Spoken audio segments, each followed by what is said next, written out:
Welcome to युवान law institute.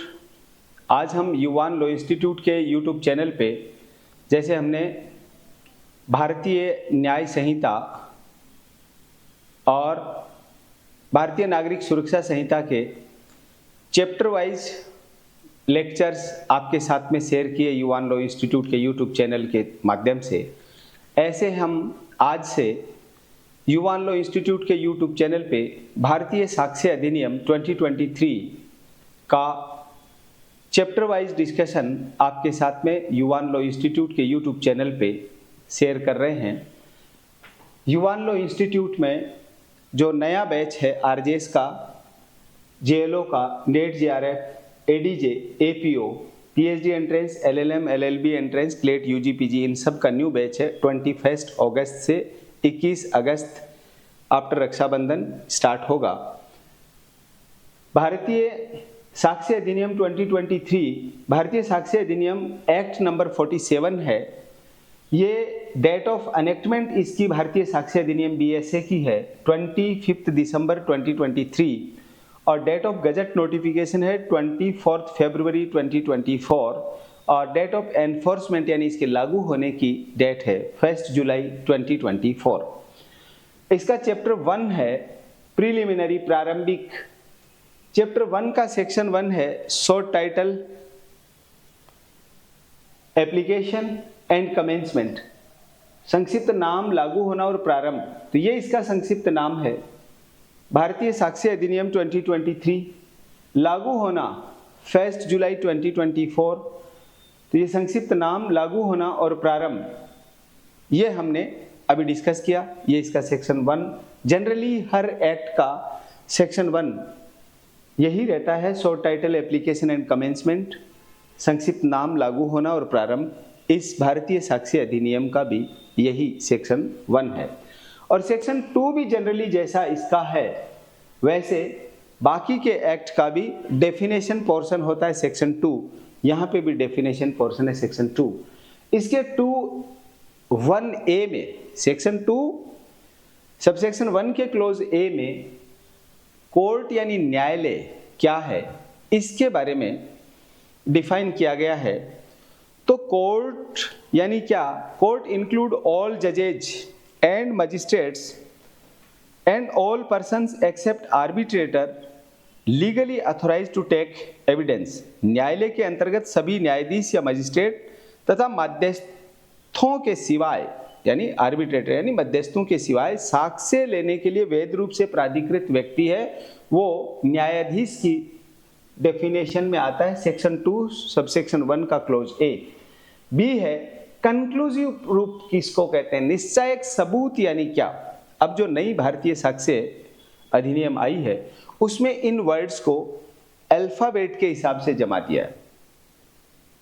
पहले वाले में और इसके डेफिनेशन में यही एक डिफरेंस है, इसको थोड़ा सा ध्यान में रखना है। तो सेकंड इसमें है 2(1)(b) में है कंक्लूसिव प्रूफ, निश्चायक सबूत किसको कहा गया है?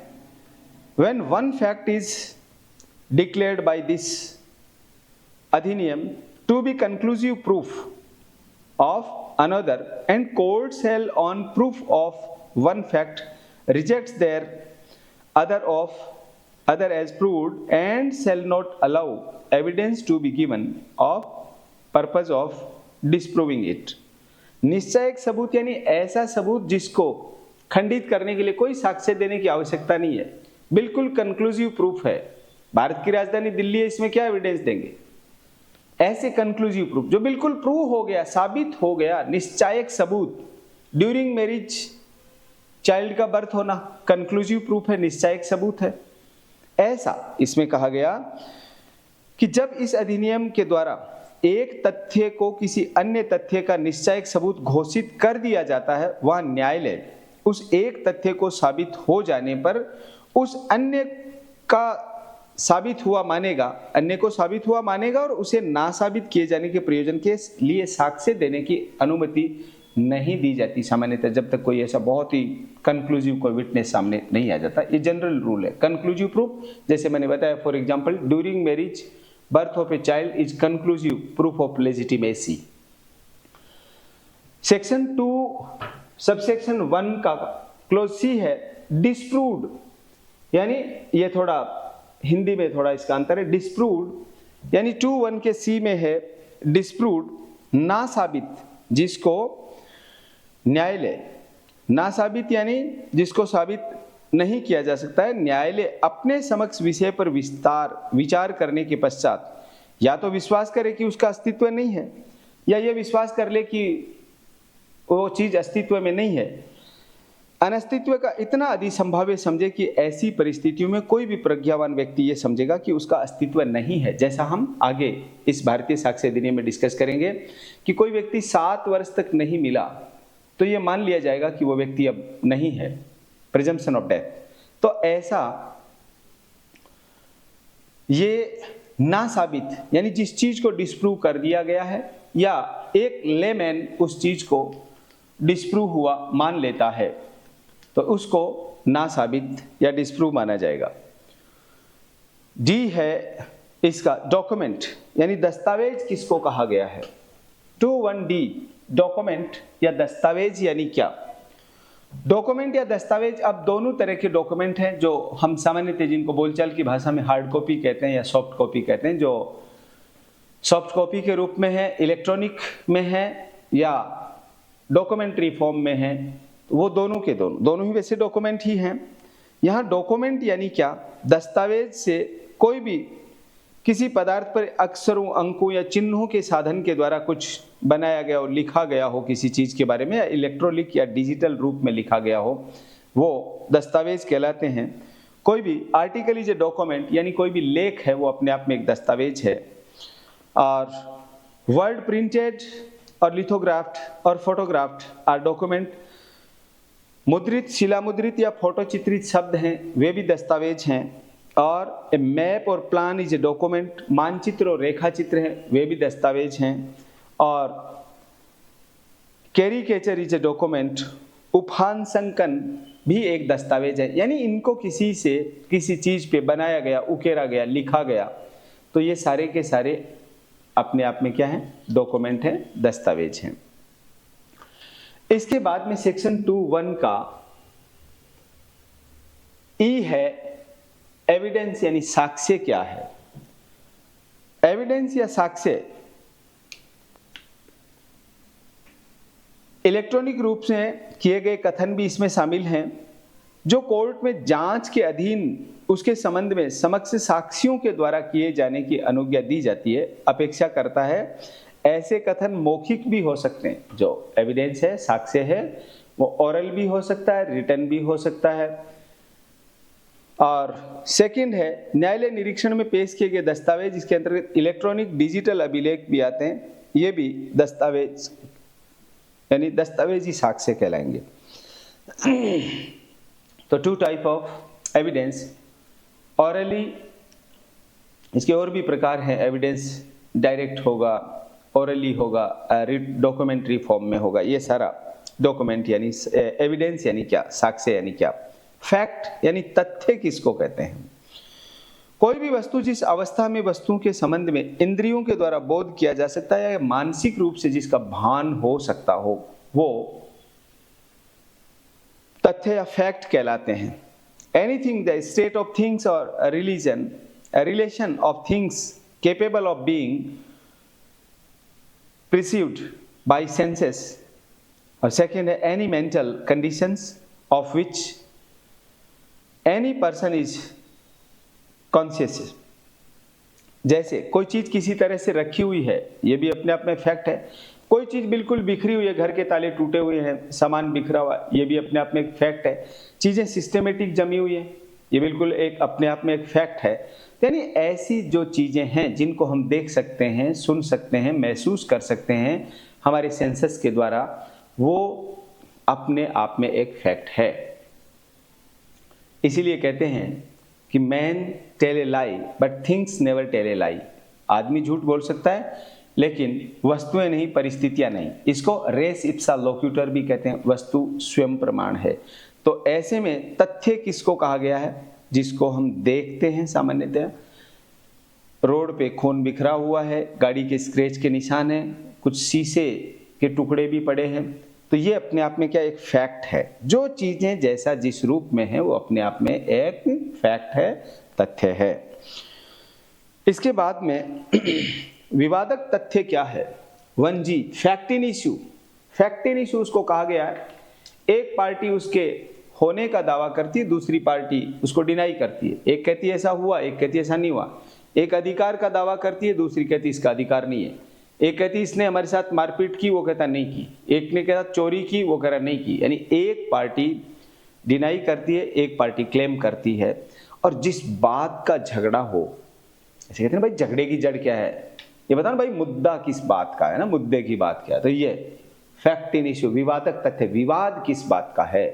किसी ने किसी का मर्डर कर दिया, ये अपने आप में एक विवादक तथ्य है, फैक्ट इन इश्यू है। वो करा नहीं किया, वो करा किया। चोरी करी, फैक्ट इन इश्यू। कोई भी एनी अदर ऑफेंस किया, फैक्ट इन इश्यू। तो ऐसा चीजें जिनसे अपने आप में बातें, फैक्ट जो एक पार्टी क्लेम करे और दूसरी पार्टी ना करे, तो वो अपने आप में क्या है? विवादक तथ्य है, फैक्ट इन इश्यू है। उसके बाद में मैं प्रेज्यूम 2:1 के H में है, मैं प्रेज्यूम उपधारणा कर सकेगा। यहां कोर्ट के पास में कर सकेगा, यानी मैं प्रेज्यूम कोर्ट के पास में डिस्कशनरी पावर है। कोर्ट चाहे उस चीज को प्रिज्यूम करे, 7 साल तक कोई नहीं मिला, कोर्ट मान लेगा कि ठीक है व्यक्ति जिंदा होता तो आता ही। या 30 साल तक जिसके बारे में सुना नहीं गया कि व्यक्ति की डेथ हो गई, इसका मतलब लाइफ ऑफ प्रिजम्पशन, जीवित होने की उपधारणा, ऐसे डॉरी डेथ प्रिज्यूम किया जा सकता है। जहां पर जिन मामलों में दो चीजें हैं, एक सेल प्रिज्यूम, एक मे प्रिज्यूम, तो इन दोनों चीजों में यहां पर मैं प्रिज्यूम के बारे में हम डिस्कस करें, क्योंकि अल्फाबेट के हिसाब से जमा दिया, इसलिए सेल प्रिज्यूम यहां 2:1 के L में है। अभी H में हम मैं प्रिज्यूम उपधारणा कर सकेगा, यहां पे उपधारणा करेगा 2:1 के L में। यहां कोर्ट के पास में डिस्कशनरी पावर नहीं के बराबर है, यहां डिस्कशनरी पावर है। कोर्ट चाहे तो उस बात को माने, चाहे तो नहीं माने, यानी डिस्कशनरी पावर है। तो सेल प्रिज्यूम से पहले हम मैं प्रिज्यूम को डिस्कस करते हैं। न्यायालय किसी तथ्य की उपधारणा कर सकेगा, वह न्यायालय या तो ऐसे तथ्य का साबित हुआ मान सकेगा, और यदि और अब तक साबित नहीं किया गया है तो उसके सबूत की मांग कर सकता है। यह है मैं प्रिज्यूम, उपधारणा कर सकेगा। नॉट प्रूव्ड, जिसको नॉट प्रूव्ड 2:1 के आई में है, not proved, a fact said to be not proved when it is neither proved और नॉट डिसप्रूव्ड। कोई तथ्य जो साबित नहीं हुआ कहा जाता है जब वह ना तो साबित किया गया और ना ही ना साबित किया गया, वो कहलाएगा नॉट प्रूव्ड। प्रूव्ड जिसको साबित कर दिया वो प्रूव्ड हो जाएगा। 2:1I का अपोजिट 2:1J, 2:1 के सुसंगत, रेलेवेंट। रेलेवेंट क्या होता है? अगला जो सेकंड चैप्टर पूरा रेलेवेंसी ऑफ फैक्ट के बारे में, वैसे कहें तो इसका पार्ट जो ये 1 है, ये relevancy of fact chapter second. जो चीजें सुसंगत है उसकी सुसंगतता है। रेलेवेंट फैक्ट ही एडमिसेबल होते हैं, नॉट अदर फैक्ट्स। जो घटना से संबंधित बातें हैं उसको प्रूव या डिसप्रूव करें, जो फैक्ट इन इश्यू से रेलेवेंट हैं उन्हीं का विटनेस होगा, इधर उधर की बातों का नहीं। तो यह है रेलेवेंट, जिनकी रेलेवेंसी बैठती है कि ऑफेंस कैसे हुआ। जैसे किसी का मर्डर हुआ तो उसमें वो होने के पीछे कारण क्या है, कोई रेलेवेंसी बैठ रही है क्या, ये कहलाएगा रेलेवेंसी ऑफ फैक्ट, तथ्यों की सुसंगति। Relevant fact is said to be relevant to another when it is connected with the other in any of the way referred to in the provisions of this अधिनियम relating to the relevancy of fact। सुसंगत, एक तथ्य दूसरे तथ्य से सुसंगत कहा जाता है जब तथ्य की सुसंगति से संबंधित इस अधिनियम के उपबंधों में विनिर्दिष्ट प्रकार में से किसी भी प्रकार से तथ्य उस दूसरे तथ्य से संसक्त है, उससे जुड़ा हुआ है, तो कहा जाएगा रेलेवेंट है, सुसंगत है। और सेल प्रिज्यूम का अभी हमने डिस्कस किया, कोर्ट के पास नहीं के बराबर डिस्कशनरी पावर होता है, यहां कोर्ट को मानना ही पड़ेगा कि ये हुआ है। इस एक्ट के अकॉर्डिंग देखिए, सेल प्रिज्यूम सेक्शन 2 सबसेक्शन 1 का L है, shall presume whenever it is directed by this अधिनियम that the court shall presume a fact, it shall regard such fact is proved unless or until is disproved। उपधारणा करेगा, जहां इस अधिनियम के अधीन न्यायालय किसी तथ्य की उपधारणा करेगा, वहां न्यायालय ऐसे तथ्य को साबित मानेगा जब तक कि वो ना साबित नहीं कर दिया जाता। यहां पे कोर्ट उसको क्या मानेगा? साबित मानेगा। तो यहां पे सेल प्रिज्यूम उपधारणा करेगा, ये कोर्ट के पास में है। यानी यहां पर डिस्कशनरी पावर कम है। Within 7 year from the date of marriage, suspected situation में किसी की डेथ हुई तो कोर्ट उपधारणा करेगा कि डॉवरी डेथ हुई है। जब तक कि उसको प्रूव ना कर देंगे साहब ये तो नेचुरल डेथ थी, डॉवरी डेथ नहीं थी, तब तक उसको हम सेल प्रिज्यूम मानेंगे, उपधारणा करेगा।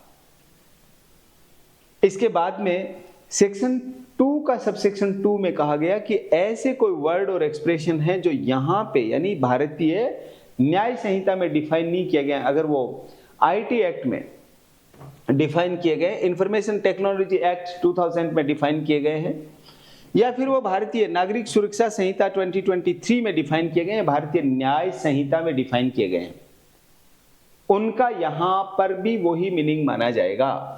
shall have the same meaning as assigned to them in the said act and संहिता। यानी जो एक्ट सेक्शन 2(1) के ए से लेके और 2(1) के एल सेल प्रिज्यूम तक जो हमने डिस्कस किया, यानी 2(1) जो सेक्शन है हमारा 2(1) का ए जिसमें हमने डिस्कस किया था कोर्ट से लेके 2(1) का एल है सेल प्रिज्यूम उपधारणा करेगा। इनमें जो डिफाइन नहीं किया गया है, अगर वो आईटी एक्ट में डिफाइन किया गया है, इंफॉर्मेशन टेक्नोलॉजी एक्ट 2000 में डिफाइन किया गया है, वो भारतीय न्याय संहिता में डिफाइन किया गया है, या वो भारतीय नागरिक सुरक्षा संहिता में डिफाइन किया गया है, भले ही वो भारतीय साक्ष्य अधिनियम में डिफाइन नहीं किया गया, तो उन वर्ड्स का भी वही मीनिंग माना जाएगा जो आईटी एक्ट में, जो भारतीय न्याय संहिता में और भारतीय नागरिक सुरक्षा संहिता में है। इंडियन एविडेंस एक्ट की तरह यहां पर भी भारतीय साक्ष्य अधिनियम 2023 में उन वर्ड्स का वही मीनिंग माना जाएगा। ये इस डेफिनेशन पोर्शन को और वाइड कर देता कि जो भारतीय न्याय संहिता में जो डेफिनेशन 2(1) से लेके 2(1) में दे रखी है सेल प्रिज्यूम तक, उसको आईटी एक्ट की भी सारी जहां जहां जो वर्ड आईटी एक्ट में डिफाइन किया गया है वो उनका भी यहां पे वही मीनिंग होगा। जो भारतीय न्याय संहिता में डिफाइन किया गया है उनका भी वही मीनिंग यहाँ पे माना जाएगा, और जो भारतीय नागरिक सुरक्षा संहिता में जो वर्ड्स डिफाइन किए गए हैं यहाँ पर वो उसी अर्थ में उनको समझा जाएगा। ये है इसका चैप्टर 1 भारतीय साक्ष्य अधिनियम। इसका चैप्टर 2 हम नेक्स्ट लेक्चर में डिस्कस करेंगे। सेकंड चैप्टर है रिलेवेंसी ऑफ फैक्ट, तथ्यों की सुसंगति। ये काफ़ी बड़ा चैप्टर है और रेलेवेंसी ऑफ फैक्ट पे ही पूरा का पूरा डिस्कशन इसमें चलेगा। आप में से ये जो चैप्टर 1 का लेक्चर आपको अच्छा लगे, आप इसको लाइक करें, वीडियो को ज़्यादा से ज़्यादा शेयर करें, और आप हमारे चैनल को सब्सक्राइब करें और इसका बेल आइकन दबाएं।